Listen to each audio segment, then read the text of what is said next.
ગુજરાતના ખેડૂતો માથે માવઠાનું જોખમ 16 જિલ્લામાં તોડાઈ રહ્યું છે માવઠાનું જોખમ। આજથી 3 દિવસ રહી શકે છે માવઠાનું જોખમ। હવામાન નિષ્ણાત અત્રેયા શેટ્ટીનું અનુમાન।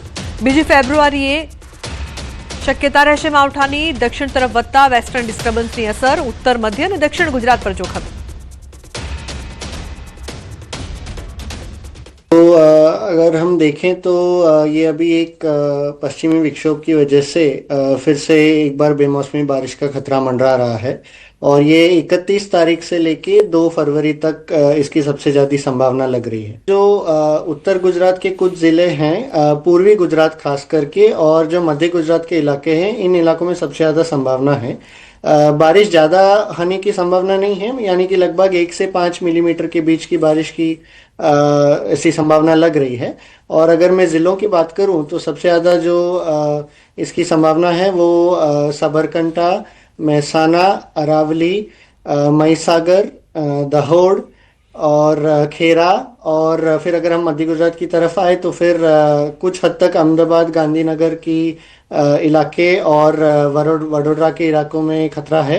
और फिर अगर हम थोड़े दक्षिण की तरफ जाए तो नर्मदा और भरूच और कुछ हद तक सूरत और भावनगर के भी छुटपुट इलाकों में ऐसी हल्की बारिश की संभावना है। साबरकांठा, મહેસાણામાં થઈ શકે છે માવઠું। અરવલ્લી, અમદાવાદમાં પણ માવઠાની આશંકા। ગાંધીનગર, મહીસાગરમાં પણ માવઠાની સંભાવના રહેશે। પંચમહાલ, દાહોદમાં પણ થઈ શકે છે માવઠું। તો ખેડા, આણંદમાં પણ સાવધાન રહે ખેડૂતો। છોટાઉદેપુર, વડોદરામાં માવઠું થઈ શકે છે। ભરૂચ, નર્મદામાં પણ માવઠાના એંધાણ છે। તો ભાવનગર અને સુરતમાં પણ ખેડૂતો પર માવઠાનું જોખમ રહેશે। મોટાભાગે સવાર અને સાંજે થઈ શકે છે માવઠું। રાજ્યભરમાં રહી શકે છે વાદળછાયું વાતાવરણ। एक तो एक मध्यम रूप का वेस्टर्न डिस्टर्बेंस कल से असर चालू करेगा, जिसका सबसे ज़्यादा असर तो राजस्थान और मध्य प्रदेश पर होगा, लेकिन भले ही जो गुजरात के उत्तरी और उत्तर पूर्वी क्षेत्र हैं वहाँ पे इसकी असर आ सकती है। और दूसरी चीज़ है कि जो अरब सागर से दक्षिणी दिशा से नमी वाली हवाएं गुजरात की तरफ बढ़ रही है, जैसे हमने आज ही देखा है गुजरात के कई भागों में सुबह से एक बादल छाई हुई वातावरण बनी हुई है। और खास करके दक्षिण गुजरात और मध्य गुजरात के इलाकों में थोड़ी घनी बादलें भी कुछ समय के लिए देखने मिली है। तो શિયાળામાં ઠંડા વાતાવરણની અસર આંખો પર થઈ રહી છે। આંખો શુષ્ક થવાની સમસ્યાથી એલર્જીના કેસ વધી રહ્યા છે। વાતાવરણમાં ઠંડી અને પવનના કારણે તેમજ વધુ પડતા મોબાઈલના ઉપયોગના કારણે આ સમસ્યા વધી રહી છે। આંખો ડ્રાય થવી, સોજો આવવો, ખંજવાળ આવી, આંખમાંથી પાણી નીકળવાની ફરિયાદો વધી છે। તો સોલા સિવિલ હોસ્પિટલમાં આંખમાં એલર્જી રોજના 3 થી 5 દર્દીઓ જોવા મળી રહ્યા છે। તબીબોએ અપીલ કરી છે કે આંખોમાં તકલીફ થાય તો ડોક્ટરની સલાહ લેવી જોઈએ। જાતે દવા લઈને ટીપા નાખવામાં આવે તો તકલીફ વધી શકે છે।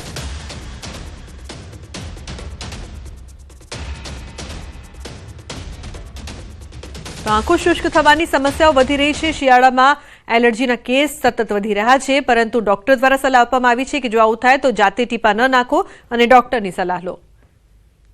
અત્યારે એલર્જીના કેસીસ વધે છે આંખમાં, જેને અંગ્રેજીમાં એલર્જીક કંજક્ટિવાઇટિસ કહેવાય છે, જે આમ ચેપી નથી પણ એમાં તકલીફ વધતી હોય છે, જેમ કે આંખમાં ખંજવાળ આવી, વારંવાર પાણી પડવું, સોજો આવી જવો, એ તકલીફ હોય છે। મેડિકલ સ્ટોરમાંથી ટીપા લઈને જાતે નાખે તો એમાં દર્દીને અસર ના થાય અને વધતું જાય છે। મારી અપીલ છે કે દરેક દર્દી કંઈ પણ તકલીફ થાય તો તરત આંખના ડૉક્ટરને બતાવે, કે ઠંડી વધી રહી છે અને અત્યારે પવન પણ વધારે હોય છે, તો એના કારણે ધૂળ ઉડતું હોય આંખમાં અને ઠંડીના કારણે આંખો ડ્રાય થાય છે, તો આ તકલીફમાં વધારો જોવા મળે છે।